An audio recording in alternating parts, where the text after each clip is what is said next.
créer la vie que l'on désire, le pouvoir de la pensée et de l'action consciente. Lorsque nous avons guéri nos blessures et nous sommes détachés du passé, nous sommes prêts à entamer une nouvelle phase de notre vie, celle de la création consciente. Nous avons tous en nous la capacité de façonner notre réalité, mais cela nécessite de prendre des actions alignées avec nos désirs et d'adopter des pensées et des croyances positives. La vie que nous désirons est déjà présente dans nos pensées. Il nous suffit de l'incarner dans le monde matériel. La force de la pensée crée la réalité par la visualisation. Tout dans l'univers, y compris nous-mêmes, est composé d'énergie. Nos pensées, nos croyances et nos émotions créent une fréquence énergétique qui attire des événements et des circonstances similaires à notre état. Esprit, comme on pense, ainsi on est. Cette maxime est la clé de notre pouvoir créateur. La visualisation est l'une des techniques les plus puissantes pour commencer à attirer ce que nous désirons. En visualisant notre avenir avec clarté et conviction, nous envoyons un message à l'univers sur ce que nous souhaitons manifester. Nous attirons alors les opportunités, les rencontres et les situations qui résonnent avec cette vision. Comment pratiquer la visualisation? Asseyez-vous dans un endroit calme, fermez les yeux et respirez profondément pour vous détendre. Imaginez votre vie idéale. Que ce soit dans le domaine financier, relationnel, spirituel ou professionnel, visualisez des détails de votre vie rêvée. Que ressentez-vous? Où êtes-vous? Avec qui êtes-vous? Ressentez la gratitude pour cette vie que vous imaginez déjà. Ressentez-la comme si elle était déjà réelle. Plus vous ressentez la joie et la gratitude, plus vous augmentez la puissance de votre visualisation. Faites cela régulièrement. Plus vous visualisez votre avenir, plus vous envoyez de signaux positifs à l'univers. 34. Les actions conscientes pour sortir de la souffrance. Sortir de la souffrance ne se fait pas en un jour, ni d'un seul élan. C'est un chemin de conscience, une succession de petits choix alignés, une volonté de se relever malgré la peur ou la fatigue. Guérir n'est pas attendre que la douleur passe, c'est agir avec conscience pour ne plus l'entretenir. L'être humain a ce pouvoir immense, transformer son expérience par la présence. Chaque pensée observée, chaque émotion accueillie, chaque geste posé avec intention devient une graine de libération. 1. Accueillir ce qui est, sans fuir. La première action consciente est paradoxalement l'accueil. Tant que nous refusons la souffrance, elle persiste. Accepter d'être triste, en colère, perdu, c'est reconnaître notre humanité. C'est dire à la douleur « Je te vois, tu es là, que veux-tu m'apprendre ?» Cet acte d'honnêteté ouvre une brèche, celle du dialogue intérieur. L'émotion cesse d'être un ennemi et devient un messager. 2. Observer ses pensées sans s'y identifier. La souffrance se nourrit souvent du mental. Les scénarios du passé, les si, les comparaisons ou les jugements entretiennent la blessure. Une action consciente consiste à observer ses pensées sans s'y accrocher. On peut se dire intérieurement « Ceci est une pensée, ce n'est pas moi ». Avec le temps, cette simple phrase crée une distance salutaire. On cesse d'être prisonnier de l'histoire qu'on se raconte et l'on commence à s'en libérer. 3. Prendre soin de son corps. Le corps est le premier témoin de la souffrance. Il accumule les tensions, les chocs, les émotions non exprimées. Marcher, respirer, s'étirer, se reconnecter à la nature, boire de l'eau pure, dormir suffisamment. Tout cela semble simple, mais ce sont des actes d'amour envers soi. Chaque fois qu'on honore le corps, on allège le mental. Le corps guérit toujours plus vite lorsque l'esprit choisit la douceur. 4. Transformer l'énergie de la douleur. L'énergie de la souffrance n'a pas besoin d'être détruite. Elle a besoin d'être recyclée. Créer, peindre, écrire, chanter, danser, jardiner, cuisiner, aider les autres. Toutes ces actions transforment la douleur en quelque chose de vivant et d'utile. C'est ainsi que la souffrance devient offrande. Beaucoup d'âmes éveillées ont trouvé leur mission à travers leur douleur transmutée. 35. Pardonner. Le pardon est une action consciente d'une puissance inouïe. Il ne s'agit pas de nier ce qui a été fait, mais de se libérer de la colère et du poison du ressentiment. Se pardonner, c'est se dire « J'ai fait de mon mieux avec le niveau de conscience que j'avais ». Pardonner aux autres, c'est cesser de leur donner le pouvoir de nous maintenir dans le passé. Le pardon n'efface pas les faits, il libère le cœur. Choisir la gratitude au quotidien.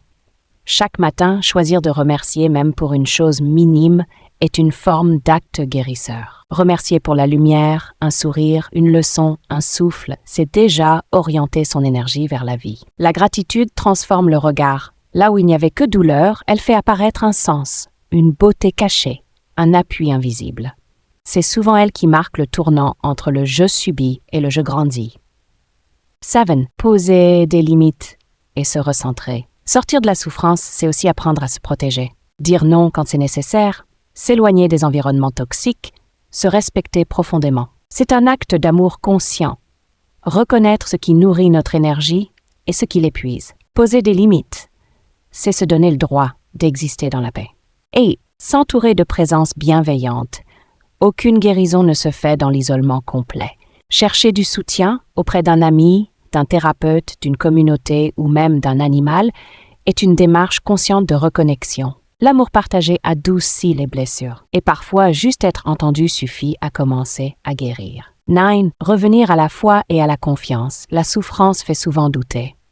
Mais la confiance, elle, répare ce que la peur détruit. Croire que tout a un sens, même quand on ne le comprend pas encore, est une action puissante. C'est un choix de vibration. Chaque fois que l'on dit intérieurement « je ne sais pas comment, mais je choisis de croire en la lumière », on fait un pas concret hors de la souffre. France 3610 et créer du sens à travers ce que l'on a vécu.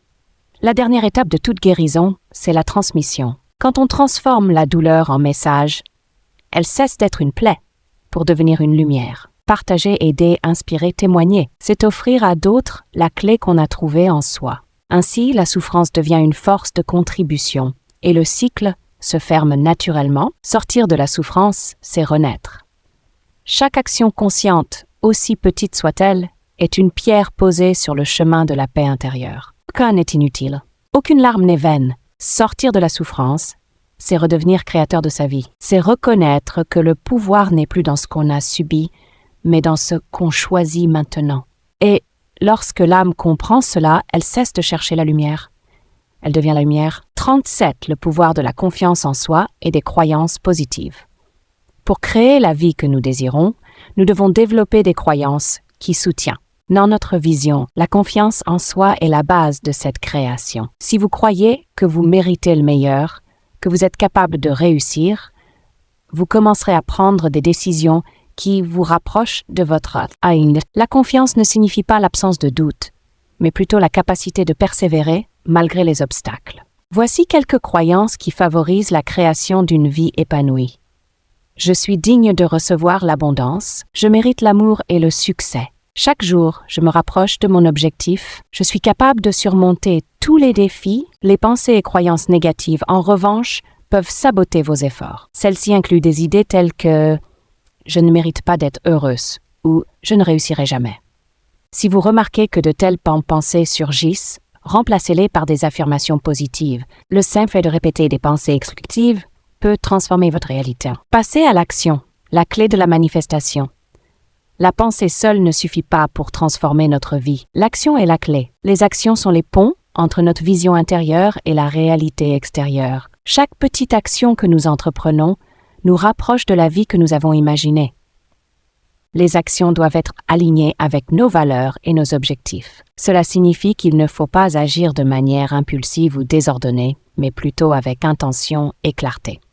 Par exemple, si vous désirez créer une entreprise prospère, vous devrez prendre des mesures concrètes, élaborer un plan d'affaires, apprendre de nouvelles compétences, établir des contacts et ainsi de suite. Le secret est dans la constance. Même les petites actions répétées chaque jour peuvent aboutir à de grandes transformations. 38.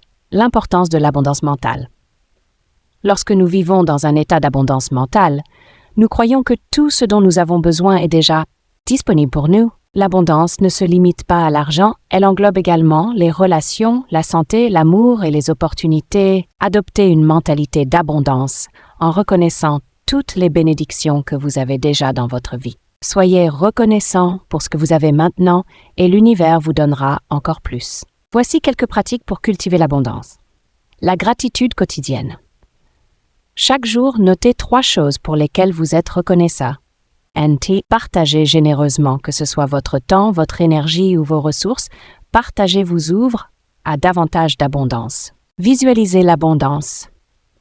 Imaginez que vous vivez déjà une vie d'abondance dans tous les domaines. 39. Du passé, nous sommes prêts à entamer une nouvelle phase de notre vie. celle de la création consciente. Merci du fond du cœur d'avoir écouté ce livre audio jusqu'à la fin. J'espère qu'il t'a apporté des prises de conscience, des clés de compréhension et un peu de lumière sur ton propre chemin. Si tu as aimé ce contenu, n'hésite pas à laisser un like, à t'abonner à ma chaîne et à partager cet audio autour de toi. Cela m'aide énormément et permet à d'autres personnes d'en bénéficier aussi. Merci encore pour ton écoute, ton soutien et ta présence.